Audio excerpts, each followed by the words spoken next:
con lo cual, pues, espero que sea pues, una charla amena. Aún así nos meteremos en materia, pero bueno, no será muy dura. Quiero empezar por presentaros a Gregorio. Este es un paciente que tiene una enfermedad de Parkinson de más o menos 10 años de evolución y quiero que suframos con él, porque esto es lo que pasa todos los días cuando se intenta poner un calcetín. Es que tiene pues, bastante rigidez, sobre todo dificultad manipulativa para los movimientos finos de los dedos, y que una tarea pues, tan sencilla para nosotros es algo bien complejo.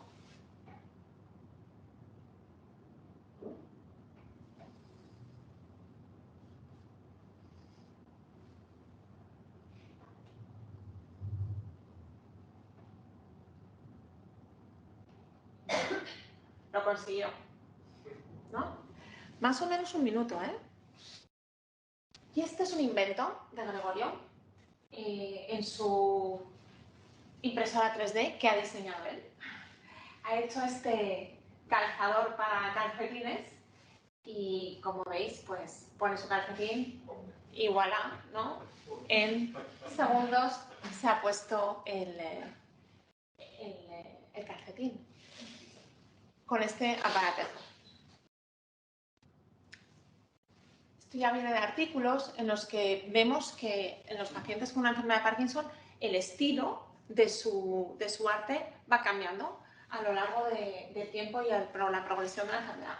Esta es una paciente que además es artista y tiene este arte, bueno, como veis, un poco naif, con estos colores tan brillantes, y va cambiando a una cosa más impresionista, trazo más grueso, no tan definido. Incluso se vuelve compulsivo y prácticamente superficie que agarra, superficie que aprovecha para pintarle algo. Y esto pues, son cosas que vemos en nuestros pacientes. Otro ejemplo de una paciente que en este caso no es una artista profesional ni nada por el estilo, pero bueno, le gusta dibujar y a lo largo de la enfermedad pues también cambia mucho, no solo su estilo, sino también pues, los temas, ¿no?, que escoge para la pintura. Entonces, bueno, esto es lo que a mí me introduce un poco en el tema de la creatividad. Los pacientes con la enfermedad de Parkinson son más creativos que otros pacientes con esclerosis múltiple o con otras patologías neurológicas, ¿no? Entonces, ese solapamiento entre creatividad y Parkinson es lo que a mí me hace pues, intentar estudiar, averiguar y conocer mejor este tema. Los pacientes, ya os digo, que nos comentan muchas veces que saben que están enfermos, pero nunca se han sentido tan creativos. Y bueno, esto tiene que ver con nuestras medicaciones y la dopamina con la que les tratamos. Entonces, ya os digo que esto es lo que me impulsa a mí. Y ahora os quería un poco preguntar qué os parece, doctora Cuesta, ¿cómo definirías creatividad? Así entrando por la puerta.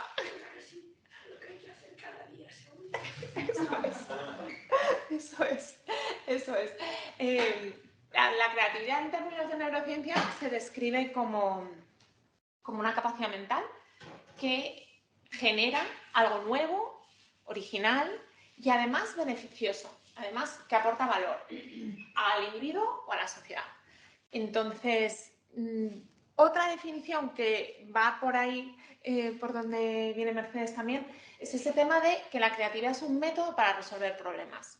Al final, se trata de encontrar soluciones originales y factibles a problemas complejos, y la creatividad es esa capacidad mental que nos va a ayudar a hacer eso. Desde cosas sencillas como llegar a casa, tener 4 cosas en la nevera y ver qué te haces para cenar, hasta cosas más complejas como se ha caído la red del hospital y ahora qué hacemos para solucionar esto, cuando parece que todo el mundo se ha vuelto loco, ¿no? O sea, este tipo de soluciones son lo que exige, ¿no?, una creatividad.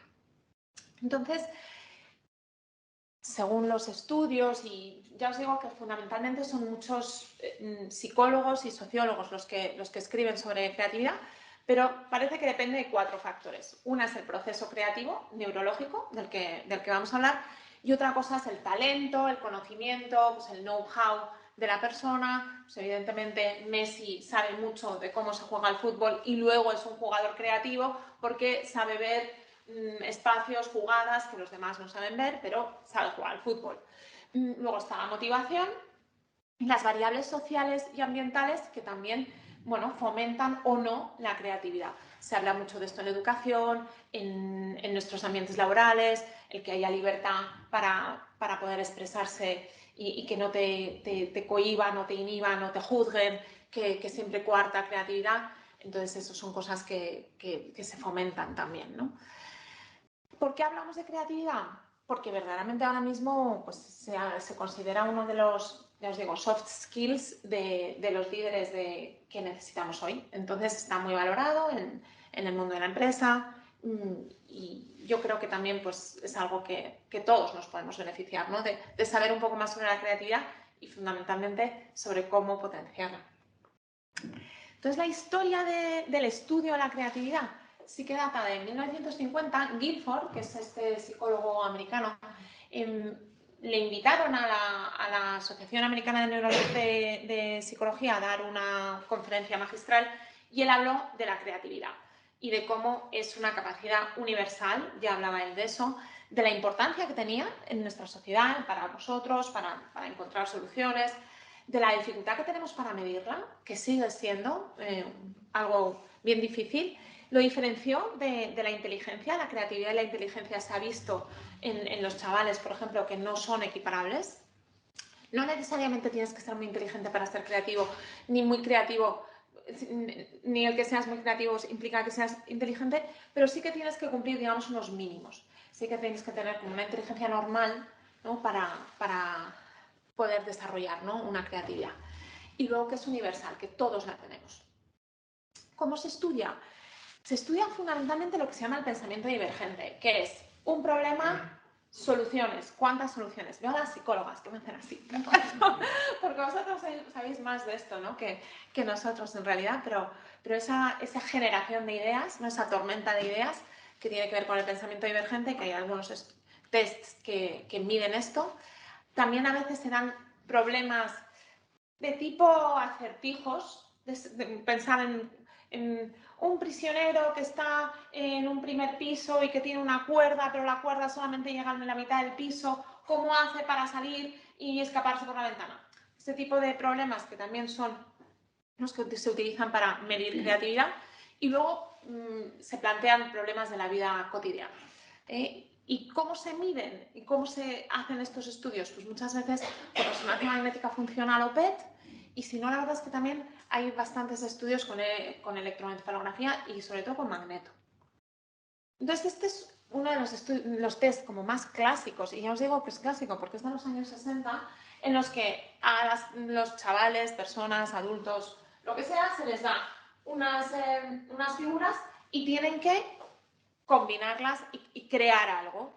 Entonces, pues tenemos cosas desde menos creativas, ¿no? Hago una cadena con unos círculos, hasta hago un Mickey Mouse. Con esto de aquí lo completo, pues evidentemente el que ha dibujado esto es más creativo y se lo ha pasado mejor, eso es seguro, ¿no? Que el que ha dibujado una cacerola. Estas cosas y se puntúan dependiendo de lo diferente, novedoso que sea. El test de usos alternativos también se utiliza mucho. Botella, un termo, un ladrillo. Dime cuántos usos le podríamos dar a esto.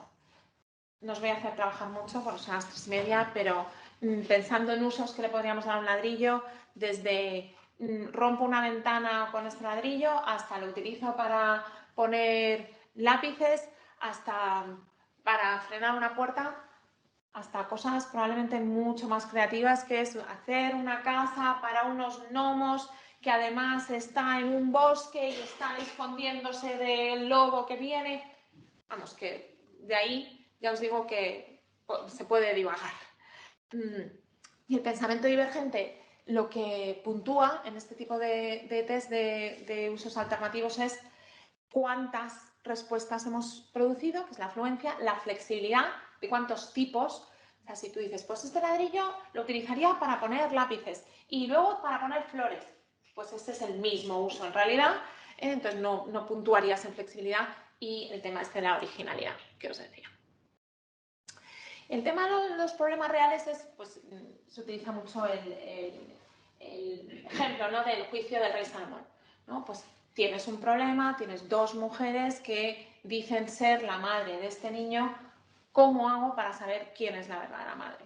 No, pues a Salomón tiene ese momento, ajá, que se dice, o eureka, en el que dice, pues lo corto por la mitad. Pues, evidentemente la madre real dice, ¡ah! Dáselo a ella, que eso no quiero, ¿no? Bueno, pues también es una solución muy creativa, ¿no? Y este tipo de pensamiento se llama pensamiento lateral, pensamiento fuera de la caja, y el término lo acuñó es un empresario, en realidad, pero que ahora se ha hecho pues, creador de líderes, sobre todo, que se llama De Bono, que os digo que también es un clásico. Entonces, viniendo a la ciencia, ¿no?, de la creatividad y a la neurociencia, como veis, en PubMed, si tú pones creatividad, desde 1895 hasta el 24, que me he liado, hay 37.000 estudios. Pero de esos estudios, la mayoría vienen de los últimos 4 años, ¿no? Como veis, es una curva exponencial en la que cada vez se está publicando más sobre creatividad para intentar averiguar dónde está, ¿no? Cómo surge la creatividad y cómo la podemos mejorar. Entonces, este es un artículo del 2010 que verdaderamente no es muy alentador. Hace un resumen sobre lo que había hasta la fecha en la literatura sobre creatividad y dice, mira, o sea, todo el mundo utiliza estudios, técnicas diferentes para medir, formas diferentes de medir, tipos de sujetos distintos, no hay controles y básicamente no podemos decir prácticamente nada sobre la creatividad porque cada uno está utilizando metodologías diferentes. Entonces, bueno, no era muy alentador lo que, digamos, teníamos escrito hasta hace pocos años, pero sí que ha ido mejorando mucho y ahora creo que podemos decir bastantes cosas basadas en experimentos con calidad. Hoy hablamos de redes cerebrales, como bien sabéis, y en la creatividad juegan un papel muy importante, fundamentalmente, la red por defecto, la red de la memoria y la red ejecutiva. Bien conocidas para todos nosotros. La red por defecto es esa que es la red automática. La verdad es que sabéis que hay bastante controversia en cuanto a esta red. Pensamos que estamos en modo red por defecto una gran parte del día. Se postula de hasta un 80% del día, en el que estamos en modo automático sin pensar mucho en lo que estamos haciendo, desde cuando venimos al hospital conduciendo, que parece que el coche va solo, hasta cuando estamos en la ducha, pero también a veces incluso cuando estamos en la consulta, ¿no? Que a veces hacemos las cosas así un poco de forma rutinaria y con la red por defecto probablemente demasiado encendida. Pero bueno, es una red que sabéis es fundamentalmente medial, entonces es prefrontal, medial, cíngulo posterior, preocuneo y el parietal posterior e inferior. Como os digo, pensamiento automático, asociativo, que también es muy importante, sobre todo para el tema este de la creatividad. La ensoñación, cuando te vas con las musarañas, cuando un pensamiento te lleva de un lado a otro, ahí pueden surgir ideas importantes. También nos permite imaginarnos el futuro, dónde podría estar yo ahora mismo en vez de en una sesión y a lo mejor en el Caribe, que seguro que se está fenomenal. También nos permite pensar sobre nosotros mismos, esa red por defecto, y es la que nos conecta con otros. Entonces, parte de nuestro ser social, en el que pensamos que es la red por defecto la que domina esto. Y luego, como bien conocemos, y nosotros trabajamos muchísimo, ¿no?, con el tema de la red ejecutiva, que es sobre todo dorsolateral, prefrontal, dorsolateral y el parietal posterior también más lateral. Sabemos que es una red que tiene que ver con la atención, con la planificación, con la memoria de trabajo, con la flexibilidad y con el filtro de ideas.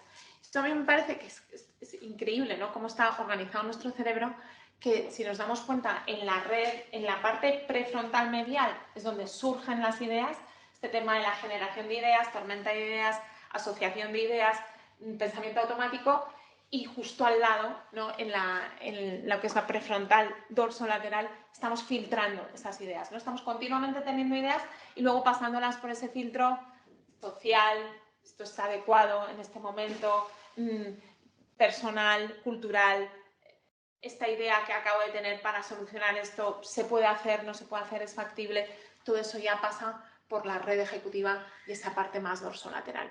Entonces, bueno, nuestro cerebro bien organizado, como sabemos. Entonces, lo que se ha visto es que estas redes normalmente son exclusivas. En cualquier proceso de memoria, me puedo acordar de cómo se llama el síndrome de Costner, que no sé muy bien a qué se refiere. Ponemos en marcha nuestra red ejecutiva y apagamos nuestra red por defecto. Estamos conduciendo, viniendo hacia el hospital, está en marcha nuestra red por defecto porque ya os digo que ponemos el piloto automático. De repente se nos cruza un peatón, frenazo, ponemos en marcha el control total, freno el coche, miro a ver qué pasa, voy, sigo, ¿no? Y eso es algo que parecen como autoexcluyentes. Pero parece ser que en la creatividad es una de las pocas tareas cognitivas que conocemos que estas dos redes están funcionando a la vez. O tan simultáneamente o con una interacción tan estrecha que cuando les metemos a las personas, por defecto así lo llaman los pacientes, les metemos a las personas en una resonancia funcional y les pedimos que piensen en usos alternativos para una botella, pues parece que se están encendiendo las dos redes a la vez. Entonces es como la continua interacción entre estas redes y además una mayor conexión funcional entre ellas, lo que parece que está relacionado con tener mayor creatividad. Entonces, se piensa hoy en el proceso creativo como un proceso dual, en el que primero se generan las ideas, esa red por defecto pensamos, sobre todo, está aquí tomando el control, estás pensando en ese pensamiento divergente, cómo puedo solucionar el que tengo la consulta a tope y no me da tiempo a ver a todos los pacientes como quisiera, a ver cómo puedo hacer, y estás ahí pensando en cómo hacerlo, y luego tienes que escoger una de esas 10 ideas que has tenido, y para eso tienes que inhibir las otras, y como sabemos la red ejecutiva también tiene mucho que ver con la inhibición. Entonces, inhibir y escoger una, la más adecuada, es lo que hace la red ejecutiva. Entonces, estamos, ya os digo, que continuamente como haciendo este intercambio, ¿no?, entre las dos redes que están funcionando cada vez que nos ponemos en marcha para solucionar un problema. Este es un esquema que, como veis, es pues muy burdo y casi diría que como una caricatura de cómo funcionan las cosas, pero bueno, en el que intentan explicar cómo neuromoduladores como la noradrenalina, la dopamina y la serotonina tienen que ver con estas dos redes, ¿no?, de las que hemos hablado, como lo que es el proceso cognitivo creativo tiene que ver con la flexibilidad, con la inhibición, como hemos dicho, el control top-down es ejecutivo, nuestra memoria de trabajo, nuestra fluencia, nuestras asociaciones, y luego, por supuesto, con esa otra parte que tiene que ver más con la motivación, que por ejemplo la dopamina también está ahí muy presente, ¿no? Todo lo que es el sistema de recompensa, la emoción, toda esa regulación tiene mucho que ver con nuestro proceso creativo, y en lo que, por ejemplo, en los pacientes con Parkinson es lo que hemos visto, ¿no?, que les estamos dando dopamina, que no solamente está en el circuito motor, sino que también está en el circuito límbico y en el circuito conductual, y casi como desbordamos sus sistemas y se ponen a pintar compulsivamente o al hobby de las plantas compulsivamente, y dejan de atender a sus familias y todo eso, todo lo que eso conlleva. Realmente, yo muchas veces pienso que estamos casi produciendo personas con TDAH cuando les damos demasiada dopamina, ¿no? Se parecen mucho a los chavales TDAH, porque sí que pueden enfocar su atención en algo concreto, en algunas cosas que quieren, y en cambio las otras las ignoran, y bueno, pues está este exceso de dopamina, ¿no?, en algunos circuitos. Por supuesto, hay muchísimas incógnitas, cosas que tenemos que todavía resolver.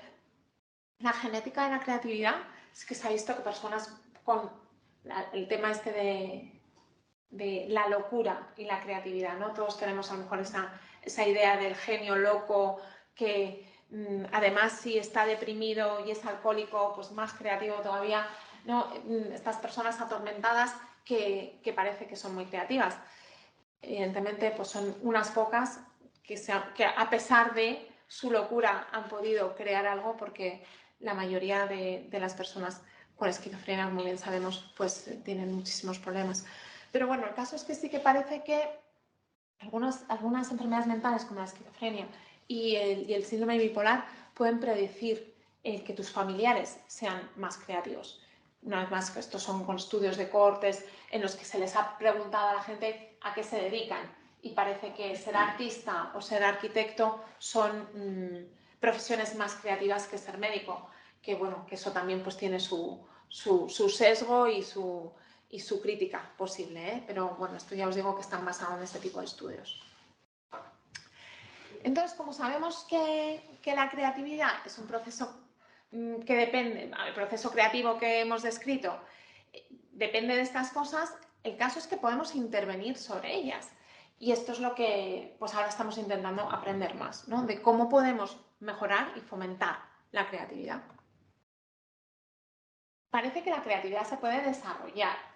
Hay muchísimos trabajos sobre entrenamientos en creatividad que se dan a empresas, que se dan a grupos de adultos, que se dan a chavales jóvenes en el sistema educativo de no sé qué país, y la verdad es que estas intervenciones son eficaces y parece que son universales. Da igual que sea que tengas 10 años, que tengas 50, vivas en una zona rural o vivas en una población más urbana. Entonces, este tipo de entrenamientos funcionan, igual que les decimos a nuestros pacientes que entrenen la memoria o que entrenen las funciones ejecutivas pues ahora tenemos aplicaciones o les mandamos a Antonio o a Elena para que se entrenen, ¿no? Esto es posible y sabemos que es eficaz.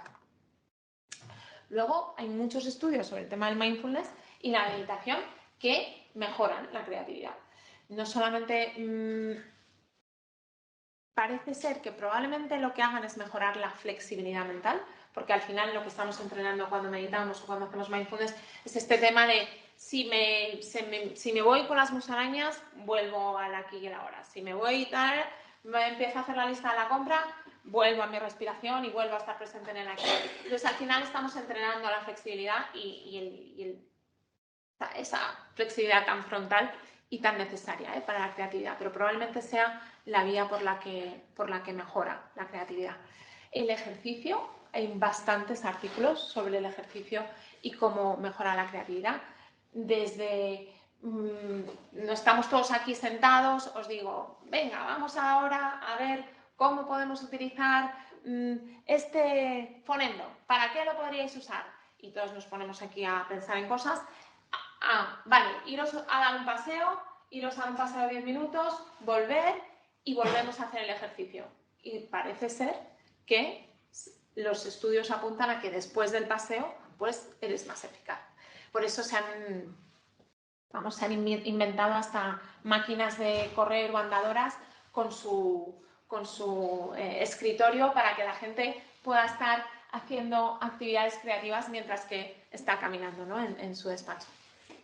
Porque ya os digo que algo de ciencia hay detrás de eso.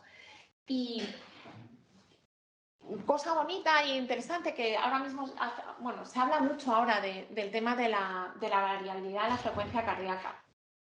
La variabilidad de la frecuencia cardíaca que tiene que ver con nuestro sistema parasimpático y cómo regulamos la frecuencia cardíaca cuando el parasimpático está funcionando. Y parece que con el esfuerzo mental, normalmente la variabilidad entre la frecuencia cardíaca disminuye, porque ponemos el simpático en funcionamiento. Entonces, con el pensamiento automático, que estamos en red por defecto, la frecuencia cardíaca, la variabilidad de esa frecuencia cardíaca aumenta. Y lo que se ha visto es que durante las tareas cognitivas que se les da a un grupo de personas, unas hacen ejercicio, otras no hacen ejercicio, las personas que no hacen ejercicio se ve que su frecuencia cardíaca, la variabilidad en su frecuencia cardíaca disminuye, que nos habla de que están haciendo mucho esfuerzo mental. Mientras que las personas que hacen más ejercicio, pues al revés, cuando están haciendo estas tareas, su frecuencia cardíaca, la variabilidad de su frecuencia cardíaca aumenta. ¿Qué quiere decir? Que están en modo más automático, más asociativo, más espontáneo y pensamos que más creativo, cara a generar ideas. Entonces, bueno, estudios que intentan ver también pues, qué tienen que ver, ¿no?, el sistema parasimpático y simpático en el tema de la creatividad. También se ha visto que alternar tareas es una de las cosas que nos puede ayudar a ser más creativos. A mí personalmente la verdad es que me funciona y creo que puede venir bien. Y es que lo que se ha visto es que si tú, pues igual, test de usos alternativos, en este caso creo que les dieron eso, pues un ladrillo y un palillo. Y les daban 8 minutos para generar respuestas. A los que estaban continuamente cambiando palillo, ladrillo, palillo, ladrillo, palillo, ladrillo, o 2 minutos palillo, 2 minutos ladrillo, 2 minutos palillo, 2 minutos ladrillo, o los que cambiaban según les venían, oye, pues ahora voy a pensar en el ladrillo, ahora en el porque se me han acabado las ideas del palillo. Resulta que los que estaban continuamente cambiando eran los que eran más creativos. O sea, obtenían respuestas más creativas con esa afluencia, originalidad y flexibilidad con la que se puntúa esto. Entonces, bueno, a lo mejor cada uno también se lleva a casa lo que le parece que le pueda convenir, pero este tema de alternar tareas más automáticas, como pues, hacer un informe o contestar un correo o hacer recetas, con algo más de a ver cómo nos planteamos este ensayo o cómo vamos a escribir este artículo, cosas más que necesitas quizás más control y tener más ideas, generar más ideas, y la otra sea más automático. Alternar entre estas tareas nos puede ayudar. Sobre todo a no entrar en bucle, porque a veces lo que nos puede pasar cuando estamos intentando, como es que se me tiene que ocurrir una idea ahora mismo, pues al final acabamos con una espiral y salir de ahí y volver al rato, pues nos puede ayudar. La inspiración por otros es otra cosa que también está bastante estudiada. Lo vemos en las tormentas de ideas, ¿no? Cuando un grupo se junta para generar una solución a algo, venga, rebotamos unos de otros, ¿no? Como que hacemos asociaciones con lo que han dicho otras personas, pues lo que se ha visto en las resonancias magnéticas funcionales que se les han hecho a gente a la que se les ha expuesto. O sea, te meten en una reso y te exponen a ideas normalitas o a ideas muy creativas. Pues a quien le han expuesto a ideas muy creativas, pues resulta que luego cuando le toca generar ideas es más creativo, está como inspirado, ¿no?, por esas otras ideas.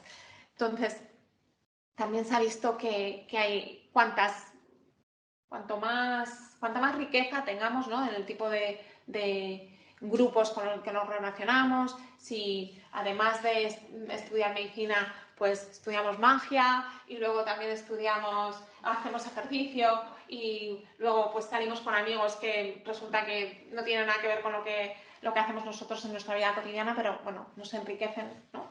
Pues esto también parece que con cuantos más grupos te identifiques, pues parece que también eres más creativo. Entonces este tema de la inspiración pues es bonito también. Y nada, solamente para concluir, lo que espero que os haya podido convencer de que todos somos creativos y que es un método para solucionar problemas y por tanto no algo que tengamos que decir, pues es que es algo para los artistas o para la gente que hace bellas artes, o es algo de lo que todos nos podemos beneficiar. Depende de este proceso dual que os comentaba, de esta red ejecutiva con su control top-down y el pensamiento más asociativo y espontáneo de la red por defecto y la continua interacción entre ellas, y que se puede desarrollar con intervenciones sencillas como son el ejercicio, la meditación, el alternar tareas, el irte a ver una exposición o ir al teatro para que otros te inspiren y lo que se os ocurra, que seguro que también es útil. Y nada, yo, como en realidad lo que venimos a hablar en mi libro, pues si alguien todavía no sabe qué regalarle a alguien de Reyes, que se les ha escapado, pues nada, que sepáis que las ilustraciones son muy bonitas, que son de Cristina Aquiles, una ilustradora de Zaragoza, y nada, que intenta hablar de esto de una forma pues divulgativa y que todo el mundo pueda entender. Y nada más.